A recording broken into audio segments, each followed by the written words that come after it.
আব্দুর রহমান ভাইকে আমরা উপদেষ্টা পরিষদে শ্রমিকের প্রতিনিধি হিসেবে দেখতে চাই। আমরা এখান থেকে ঘোষণা করবো, যদি তারা শ্রমিকের কোনো প্রতিনিধি উপদেষ্টা পরিষদে জানেন, তাহলে আমাদের আন্দোলন এবং কর্মসূচি কঠোর থেকে আরো কঠোর হবে।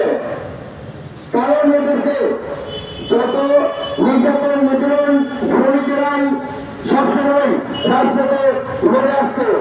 শ্রমিকের ভাবে অর্থ যে অর্থে এই দেশ গড়া হয়, সেই শ্রমিকের কখনো মূল্যায়ন রাষ্ট্র করে না। আমরা আজকে অবহেলিত নির্যাতিত নিপীড়িত আমাদের ঢাকা শহরে যে সিএনজি গুলো চলে, আপনারা শুনলে অবাক হবেন, যার দাম 30 লক্ষ টাকা। কারা বানিয়েছে, কারা এই সিন্ডিকেটের সাথে জড়িত, আমরা তাদের চিহ্নিত করে আইনের আওতায় আনতে হবে।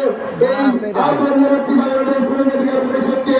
এবং ঢাকা শহরের সিএনজি গুলা আমরা শ্রমিকরা চালাই, শ্রমিকরা জীবনযাপন করে। আমাদের ঢাকা শহর সিএনজি সবচেয়ে বৈষম্য আজকে 8 মাস যাবত ঢাকা মহানগরীতে চলছে না।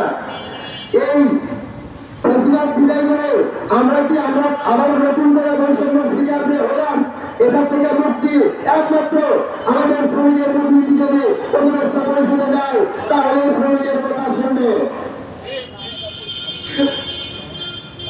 তো সময় সংকটের কারণে বক্তব্য এখানে রাখলাম। সবাইকে ধন্যবাদ। আসসালামু আলাইকুম।